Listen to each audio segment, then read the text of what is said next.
Alors j'ai maintenant ma pièce qui est en surface. Notez que si je clique sur une des surfaces, elle est indépendante des autres. J'annule. Ce que je dois faire maintenant, parcours d'outils simplement. Mais juste avant, j'ai défini ma machine. Et dans ma machine, je dois aussi définir le stock setup. Vous savez tous comment faire. Je n'avais pas les dimensions de ma pièce par cœur. Une façon de procéder serait de la mesurer avant, bien sûr, mais encore une meilleure solution en prenant All Entities. All Entities scanne tout le dessin et extrait les dimensions de la pièce autant en X, en Y qu'en Z. Et l'origine est maintenue. Alors, regardez, on ne fait que ça et on va aller avec le crochet vert. Et vous voyez que la pièce capable est déjà au niveau 0. On a déjà tout ce dont on a besoin pour commencer la programmation. Et la programmation commence avec quoi? Eh bien évidemment, des parcours d'outils. On va dans Toolpath. Des parcours d'outils 2D? Non, des parcours d'outils 3D. Dans cette famille ici, et il y en a plusieurs.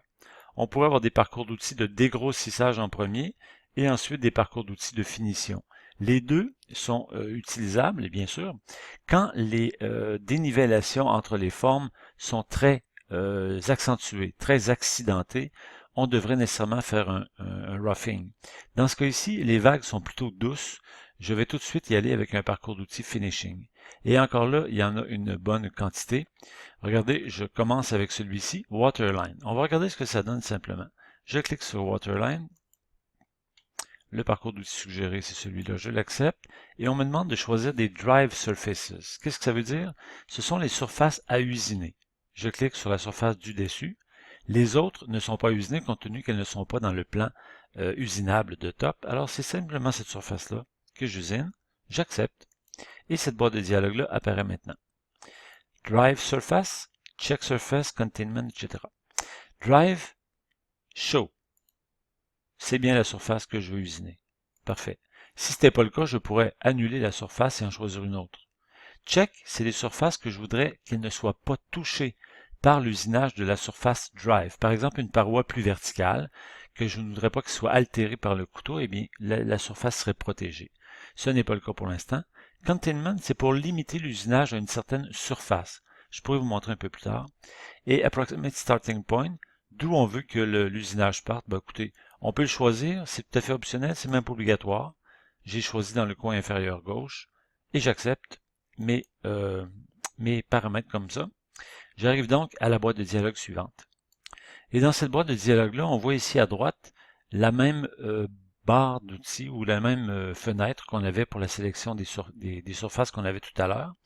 On a aussi ici un choix de parcours d'outils. On pourrait toujours changer à l'heure actuelle de parcours de finition dans tous les parcours qui existent déjà et qui peuvent s'adapter à la surface qu'on a choisie. Donc vous voyez que presque tous les parcours de finition pourraient être adaptés à la surface.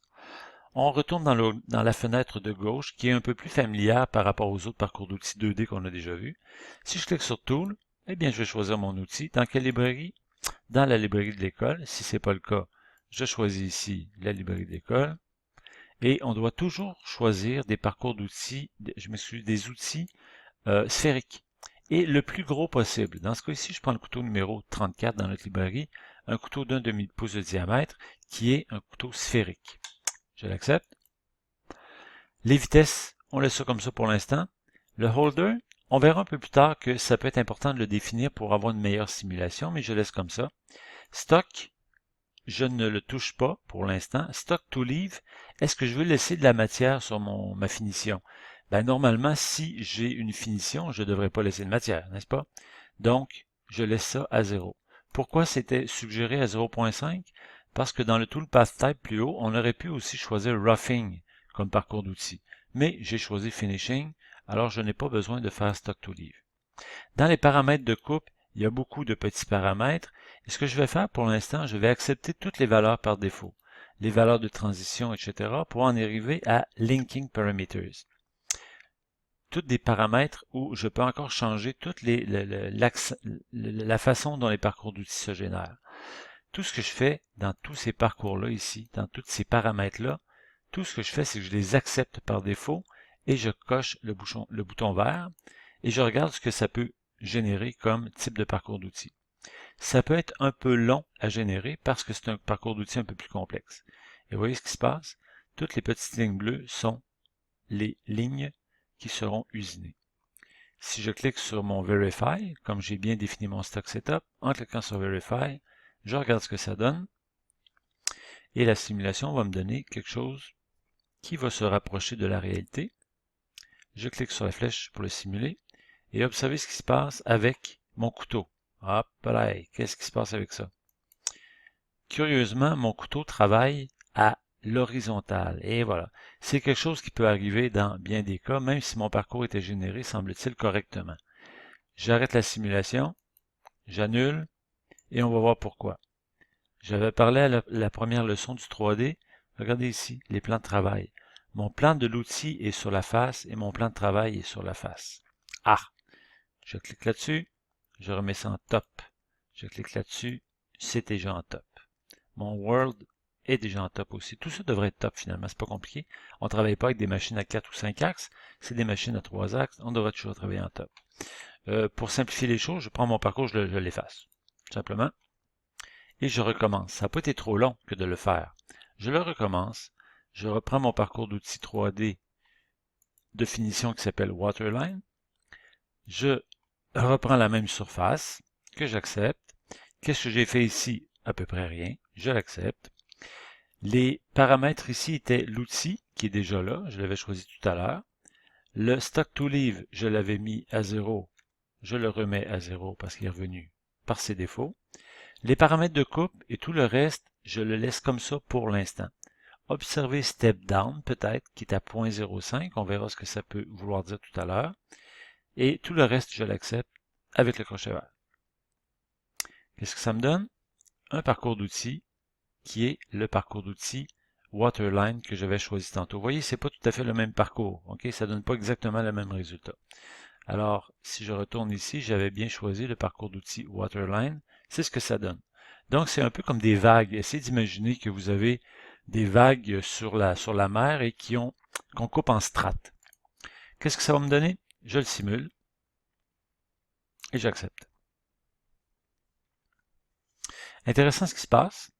On voit qu'il y a plusieurs niveaux. Le couteau se promène de haut en bas avec une certaine distance et il ne laisse pas de matière, mais il laisse beaucoup de petites vagues.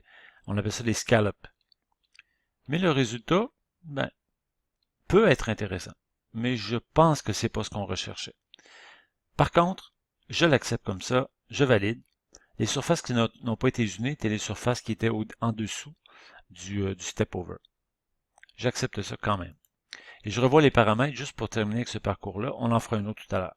Dans les paramètres, je vous avais dit d'observer le step down qui est à 0.05. C'est-à-dire qu'il y a une strate qui se fait selon le schéma ici à tous les 5 centièmes de pouce. Si j'en veux plus, je peux dire à tous les, par exemple, 2 centièmes de pouce. Et on va regarder ce que ça va donner. Évidemment que ça va générer un parcours un petit peu plus long. Ça va de soi que je régénère. Mais on devrait avoir des vagues un peu moins espacées, donc un peu plus rapprochées. Je simule le parcours. Et vous voyez, là, ça donne un résultat encore intéressant. Et on n'aura presque plus de rose en surface parce que presque toute la surface aurait été usinée. Alors voilà le parcours que ça donne. Est-ce que ça me convient? Peut-être que oui, peut-être que non. Mais en tout cas, j'ai fait un premier usinage de surface 3D. Là-dessus, je prends une petite pause. On va refaire un parcours un peu plus adapté peut-être à ce qu'on veut obtenir tout à l'heure avec un autre type de parcours.